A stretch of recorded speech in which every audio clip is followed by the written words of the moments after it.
You can always tell who wandered in from the parking lot.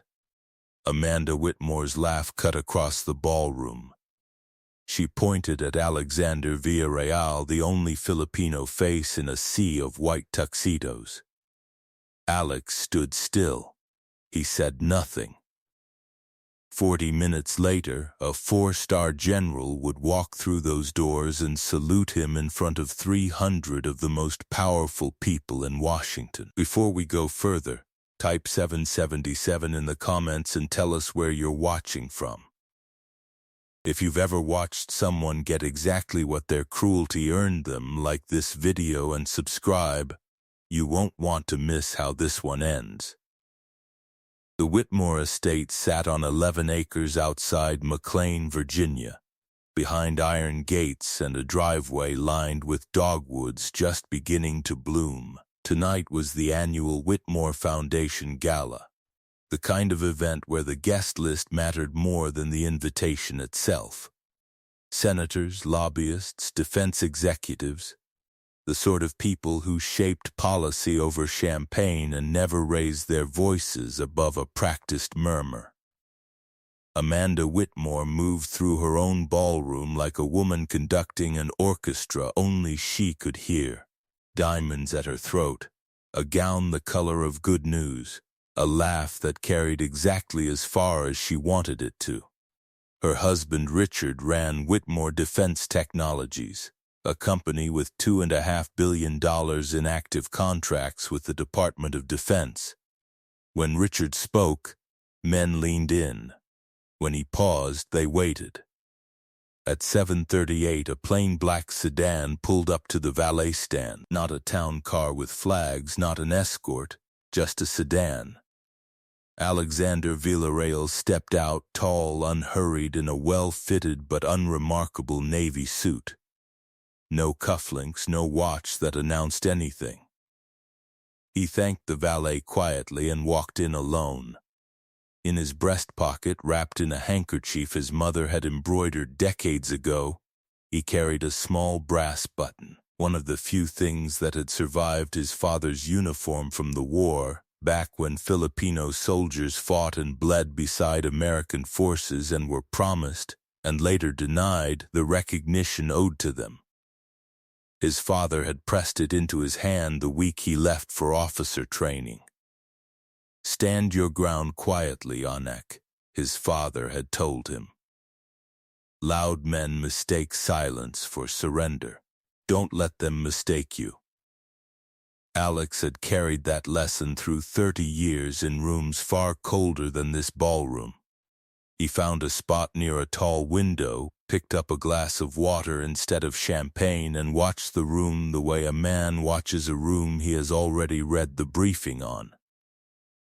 Amanda noticed him within minutes, not because she recognized him, but because she didn't, and in a room built entirely on recognition, an unfamiliar face was itself a kind of trespass.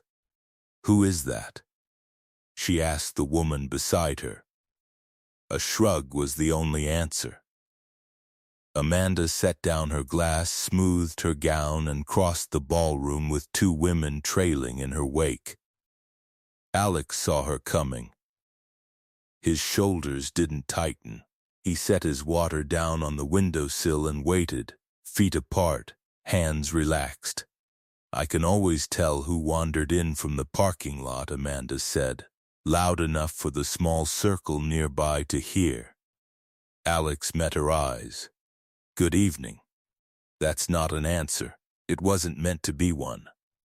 A ripple of laughter moved through the gathering crowd. 6 people, then 12, then more. Amanda stepped closer, the scent of her perfume arriving before her words did. "I organized every invitation myself," she said, tapping her fingers together. "And I don't recall your name on my list." "I was invited, ma'am. By whom?" "That's not something I need to discuss with you." Someone coughed.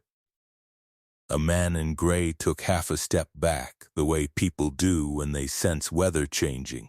Amanda looked Alex over again, slower this time.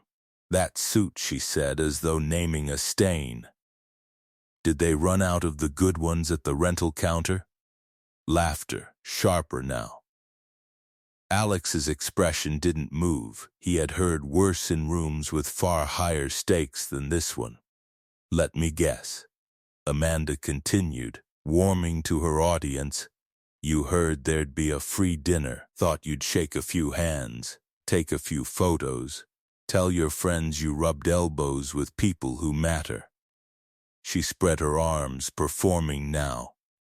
I see a man with no name anyone here recognizes, no ring, no reason to be standing where he's standing. She let the silence stretch. Frankly, I can smell how far out of your depth you are from here. The laughter that followed was louder, uglier, feeding on itself. Phones rose across the widening circle. Alex exhaled slowly through his nose. Are you finished? Amanda smiled, and it wasn't warm. Honey, I haven't started. She stepped closer still. You don't have money. You don't have status. You don't have a single person in this room who'd vouch for you. She jabbed a manicured finger toward his chest. You're an inconvenience at my dinner table, and the only reason I haven't had you removed already is because I wanted to say this to your face first. Nearly 40 guests had gathered now. The string quartet kept playing, but no one was listening to it anymore. A woman near the back whispered to her husband, should someone step in? He shook his head. Not our problem. You're entitled to your opinion, Alex said, calm and level. I'd be careful with it, though. Amanda's laugh rang out, bright and theatrical. Was that a threat? Did this man just threaten me in my own house? She spun to the crowd, feeding off their murmurs. Get out, she said, turning back to him. He didn't move. I said, get out of my house. Her composure cracked at the edges, just enough for those closest to see. Richard, she called across the room, her voice slicing through the music. Richard Whitmore set down his scotch and crossed the ballroom with the unhurried stride of a man used to problems dissolving the moment he arrived. He looked at Alex the way a man studies something stuck to his shoe. This person showed up uninvited, Amanda said, hand trembling with fury rather than fear. He won't say who he is, and he just threatened me. Is that so? Richard said. Not a question, a verdict. What exactly do you do? I work in government, Alex said. Government, Richard said the word like leftovers. He turned to the circle. Anyone here know this man from the government? Silence, shrugs. A woman examined her nails. Nobody knows you, Richard said, turning back with something colder than contempt. Nobody invited you. And you're standing in a room full of people building this country's future, dressed like you couldn't afford the valet. Laughter, louder and more certain now. Amanda leaned into her husband's arm, chin lifted, smile restored. Richard reached into his jacket and produced a monogrammed wallet, thick with bills, and pulled out 2 crisp hundreds, holding them up so the chandelier light caught them. You know what, he said, voice carrying across the now silent room. I actually feel sorry for you. Walking in here dressed like that, thinking you belonged. He stepped close enough that Alex could smell the scotch on his breath and tucked the bills into Alex's breast pocket, directly over the handkerchief holding his father's brass button. Get yourself something decent to wear, Richard said, patting the pocket twice like a man rewarding a dog for a trick. Then, quieter, just for the first few rows to hear. Find the exit. A low sound moved through the crowd, not quite a gasp, something heavier. 300 people watching a man reduced to charity in front of every phone in the room. Amanda pressed a hand to her mouth, not from shock, from delight. "You're too generous, darling," she said. "He doesn't even deserve that." Alex looked down at the bills sitting against his father's button. He was quiet for 3 full seconds. Then, with the same unhurried precision that had carried him through 30 years of harder rooms than this one, he reached up, removed the bills, smoothed them once between his fingers and set them flat on the windowsill beside his untouched water. He didn't crumple them. He didn't throw them back. He simply set them down, the way a man sets down a decision he's already made. "I don't need your money, Mr. Whitmore," he said quietly. Richard blinked. His practiced warmth hardened into something thinner. "You're making a mistake," he said. "A very serious one." "I've been told that before," Alex replied. Richard turned to the crowd. "Can you believe this? I offer the man a kindness and he throws it back in my face. That's the problem with people like this. You extend a hand and they spit on it." Murmurs of agreement rippled through the circle. "Someone gets security," Amanda said. A woman near the entrance already had her phone pressed to her ear. 2 men in black suits arrived within the minute, moving with the practiced ease of men who had cleared rooms before. "Sir, you need to come with us," the first one said. "I'd rather not," Alex said. "It's not a request." They took his arms, one on each side. Alex didn't fight. He let his feet move as they guided him toward the door, his jacket twisting at the shoulder, his shoes dragging faintly against the marble. Every phone in the room tracked his path like a spotlight following an actor off stage. Amanda followed behind the guards, heels clicking in rhythm, chin lifted toward the chandeliers. "Don't you ever come back," she called after him. "You were nothing when you walked in. You'll be nothing when they leave you on the curb." Alex closed his eyes for exactly 1 second, 10 feet from the door. 5. Then the front doors swung open from the outside, and the unmistakable crack of military dress boots on marble cut through the room. General Marcus Whitfield stood in the doorway, tall, uniform pressed to a razor's edge, 4 silver stars on each shoulder, ribbons across his chest marking 3 decades of deployments. Behind him stood 2 junior officers at parade rest. The ballroom froze. Amanda's mouth was still open mid-sentence. The guards still had Alex by both arms. General Whitfield's eyes swept the room and landed on the man being dragged toward the exit. Something crossed his face, not confusion. Recognition then in front of 300 of Washington's most powerful people. General Marcus Whitfield snapped his heels together, raised his hand to his brow, and delivered a full, formal salute. "Good evening, Mr. Secretary." The words hit the marble and bounced off every wall in the room. Amanda's smile collapsed instantly, like a building losing its foundation. Richard's face went white, then blotchy, his hands falling limp at his sides. The guards released Alex's arms as if they'd touched something live. Alex straightened his jacket slowly, smoothed the lapel Richard's bills had wrinkled, and returned the salute. "General Whitfield," he said, his voice exactly as level as it had been all evening. "Thank you for coming." "Sir, are you all right?"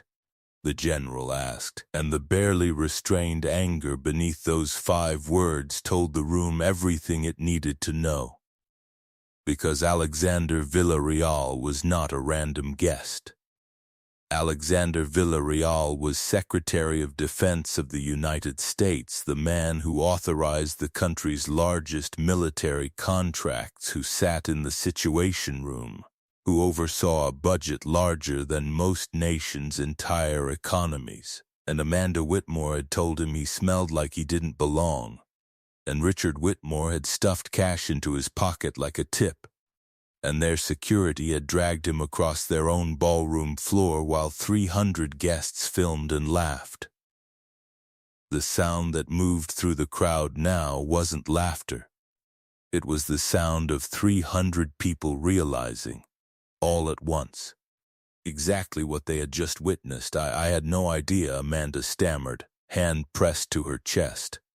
Would it have mattered? Alex asked. She had no answer. Richard tried to recover, hands raised. Mr. Secretary, this was a misunderstanding. We've had trouble with uninvited guests before. We acted out of caution. Caution, Alex repeated. You put money in my pocket in front of 300 people, Mr. Whitmore. Your wife called me an inconvenience at her table. Told this room I didn't belong. Those were just, she meant every word, Alex said. And so did you. Richard did the math in his head, and the number he landed on was $2.5 billion in contracts that required this man's signature. This man his family had just publicly humiliated. Please, Richard said, a word he hadn't used with anyone in years. Let us discuss this privately. Tomorrow, any time that works. There's nothing to discuss, Mr. Whitmore, Alex said, and the sentence closed like a door. Quiet, final, General Whitfield stepped up beside him, and the two of them walked out together while the crowd began to dissolve. A senator setting down his glass without a word. A lobbyist slipping toward a side exit. No one wanting their face anywhere near the footage that was already spreading online. By the following morning, the video, 11 unforgettable seconds of Richard Whitmore folding a bill into the Secretary of Defense's pocket, had crossed 1 million views. By the end of the week, the Whitmore's foundation had lost half its board. Whitmore Defense Technologies stock had fallen sharply, and every one of its Pentagon contracts was under formal review. Richard stepped down within the month. Amanda stopped attending events altogether. The invitations and eventually the phone calls simply stopped coming. Alex gave one public statement, brief and without theatrics, and never mentioned the Whitmores by name. He didn't need to. The country had already seen enough. Months later, a young aide caught him in a Pentagon hallway. Mr. Secretary, she asked, how did you just stand there? How did you not say anything? Alex was quiet for a moment, the real kind of quiet, before something honest. Because I've spent my whole life in rooms where people look at me and see something less than what I am, he said. And I learned a long time ago that the loudest person in a room is rarely the most powerful one. He touched the handkerchief still folded in his breast pocket, the small brass button inside it. I didn't need Amanda Whitmore to see me. I needed to know I could stand in the middle of that noise and not become the person she wanted me to be. Before I end this story, I'd like to leave you with this. We are taught that power announces itself loudly, in guest lists, in gowns, in the confidence to give an order and expect it obeyed.